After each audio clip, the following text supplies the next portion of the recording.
घर चढ़ के मारब बरियारी रे छूट जी तो कैल रंगदारी रे घर चढ़ के मारब बरियारी रे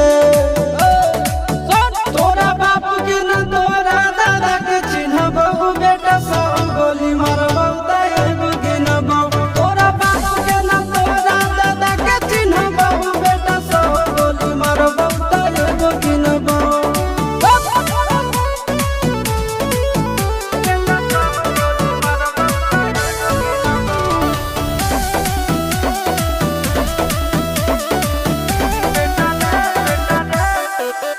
बेटा रे काटा से ठोक देबौ चिमनी के भाठा में झोंक देबौ देखबौ कवन बाप बचैतौ तोरा प्रशासन के गाड़ी भी रोक देबौ बेटा जी सुनो बेटा रे काटा से ठोक देबौ चिमनी के भाठा में झोंक देबौ देखबौ कवन बाप बचैतौ तोरा प्रशासन के गाड़ी भी रोक देबौ तोरा जैसन के हम खड़े खड़े गिनबौ बेटा सब गोली मारबौ तैगो गिनबौ तोरा बाप के न तोरा दादा के चिन्हबौ बेटा सब गोली मारबौ तैगो गिनबौ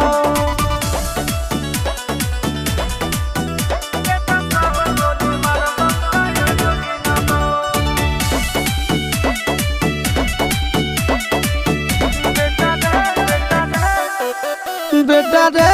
दौड़ा के बाजार में मारबौ गोली तोर कपार में रंगदारी जे करभी बिहार में गड़ देबौ गंगा जी किनार में इतना मार पड़तो न बेटा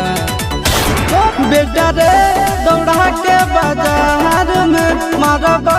गोली तोर कपार में रंगदारी जे करभी बिहार में गड़ देबौ गंगा जी किनार में कहो चिंटू आशीष के कारण सुनबौ बेटा सब गोली मारबौ तैगो गिनबौ तोरा बाप के न तोरा दादा के चिन्हबौ बेटा सब गोली मारबौ तैगो गिनबौ मारत मारत पिछुआरा लाल कर दे बेटा ध्यान से बाप इधर है।